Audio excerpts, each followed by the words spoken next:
कि कल बेरी विधानसभा में एक पदयात्रा का आयोजन हो रहा है और पदयात्रा का आयोजन भारतीय जनता पार्टी के द्वारा हम अपने सभी साथियों को लेके गांव-गांव कल माँ भीमेश्वरी के पवित्र स्थान पर शाम को 3:30-4 बजे के आसपास हवन करेंगे। वहाँ पे माथा टेक के और फिर माँ भीमेश्वरी का आशीर्वाद लेकर और भागलपुरी होते हुए, वजीरपुर होते हुए झाजगढ़ तक पहुँचेंगे और ये पद यात्रा करीब 15 दिन तक चलेगी। और गांव जब आ जाएगा तो हम पैदल हो जाएंगे। गांव के जो 2 गांव के बीच में जो खाली जगह होगी वहाँ हम ये सफ़र जो है वो गाड़ी से तय करेंगे। पूरा जत्था लेके, झंडे लेके, माहौल बनाते हुए भारतीय जनता पार्टी का ये पद यात्रा जो है वो जारी रहेगी और कल ये बेरी से इसकी शुरुआत रहेगी। क्योंकि चुनाव का समय है तो इसका पूरा जो मैप तो क्योंकि हमने बना लिया है, इसकी जो डेट्स हैं ये अभी हमने डाली नहीं है, क्योंकि डेट्स अगर बाई चांस कोई मीटिंग आ जाती है या कोई बड़ी रैली आ जाती है तो वो डेट्स आगे पीछे करनी पड़ेंगी। और क्योंकि भारतीय जनता पार्टी है, चुनावी मोड में है, आचार संहिता लगी हुई है, तो ये इसमें कोई शक नहीं कि माहौल तो चुनाव का है और इस बार जो है भारतीय जनता पार्टी बेरी की सीट को जीतने जा रही है। विक्रम जी, जिस तरीके से कांग्रेस पार्टी की जो है बढ़त आई है देवेंद्र हुड्डा की लोकसभा चुनाव में, उस स्थिति को देखते हुए कैसी आपकी योजनाएं हैं सर? किस तरीके से तैयारी कर रहे हैं? देखिए, स्थिति अच्छी है, चुनौती है, लेकिन ऐसा नहीं है कि लोकसभा का चुनाव अलग चुनाव होता है, विधानसभा का चुनाव अलग चुनाव होता है।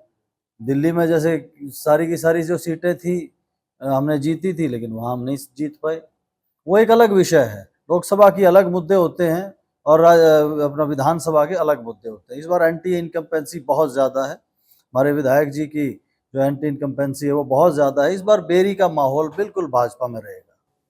जिस तरीके से दीपेंद्र हुड्डा की जो हरियाणा मांगे हिसाब यात्रा चल रही है, उसको देखकर कितना आपको लगता है कि वो बीजेपी के लिए मुसीबत? देखिए, वो उनका काम है, हमारे लिए कोई मुसीबत नहीं रहेगी। हमारे किए हुए काम जो हैं उसकी फहरिस्त इतनी लंबी है कि कोई भी दूसरी यात्रा जो है इसको अफेक्ट बिल्कुल नहीं कर पाएगी। हमारे माननीय मनोहर लाल जी ने, माननीय नायब सैनी जी ने जो इतने पिछले 10 साल से लगातार जो काम कर रहे हैं और लगातार तीसरी बार जो ये अपना भारतीय जनता पार्टी की केंद्र में सरकार आई है, उनके द्वारा जो काम किए गए हैं, नरेंद्र मोदी जी द्वारा जो काम किए गए हैं, जो जनहित में लगातार जो फैसले किए जा रहे हैं, मैं बिल्कुल आश्वस्त हूँ कि इस बार जो है वो तीसरी बार जैसे डबल इंजन की सरकार जो पिछली बार बनी थी, इसी प्रकार से तीसरी बार भी डबल इंजन की सरकार जो है वो हरियाणा में रहेगी। आप ये पदयात्रा निकाल रहे हो तो क्या ये मान के चला जाए कि आपकी फाइनल हो चुकी है? देखिए, मैं भारतीय जनता पार्टी का कार्यकर्ता हूँ। मैं ये तो आचार संहिता अब लगी है, मैं तो 365 के 365 दिन गुणा 5 मैं लगातार फील्ड में रहा हूं और इस तरह की यात्राएं भी मैंने करता रहा हूं, लोगों के बीच में भी रहा हूं और भारतीय जनता पार्टी का झंडा सदा उठा के रखा हूं। अब ये क्योंकि आचार संहिता लगी है, टिकट का जो बंटवारा है वो हो सकता है कि 10 दिन बाद हो, तो चुनाव के समय एक एक दिन जो एक एक पल जो है वो कीमती होता है, तो इसलिए समय जो है वो नष्ट बिल्कुल नहीं करना चाहिए। वैसे यात्रा अपने लिए है या पार्टी के लिए?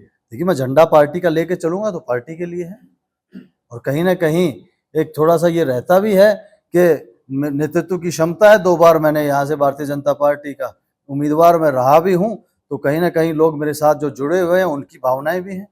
विक्रम जी, लगातार 2 बार आप यहाँ से उम्मीदवार रहे बीजेपी की तरफ से, लेकिन डॉक्टर कात्यायन लगातार 5 बार यहाँ से जीत चुके हैं। अब की बार क्या रणनीति है सर, आप किस तरीके से उनको देखते हैं? देखिए, रणनीति नहीं जननीति है, लोगों को साथ लेके चलेंगे। लोगों का जो है हम अपना सम्मान करते हुए लोगों के बीच में रह के हम लगातार काम करने वाले लोग हैं और उसी को हम चीज़ें करेंगे। कोई रणनीति बनाने की ज़रूरत नहीं है। हम उन लोगों में से नहीं है कि जो लोगों को जो है वो बेवकूफ़ बना के उनकी वोट दे, किसी न किसी बहाने से। बिल्कुल सच्चाई से लोगों के बीच में घुस के लोगों का समर्थन प्राप्त करने के लिए ये पदयात्रा है। प्रत्येक गाँव में जाएगी। 52 हमारी पंचायतें हैं। ये करीब 15 दिन में, हम 15-16 दिन के अंदर इसको हम यात्रा को पूरा कर लेंगे। बीजेपी पार्टी की तरफ से और भी उम्मीदवार हैं जो टिकट की दावेदारी कर रहे हैं, तो उस चीज को देखते हुए आप कितने आश्वस्त हैं कि टिकट को लेकर? देखिए ये काम तो देखो पार्टी को सोचना है, मेरा मेरा बोलना बिल्कुल ठीक नहीं होगा। हाँ, जिस तरीके से मैंने काम किया है मुझे ये लगता है कि मैं आश्वस्त हूँ, लेकिन ये फैसला जो है वो पार्टी को करना है।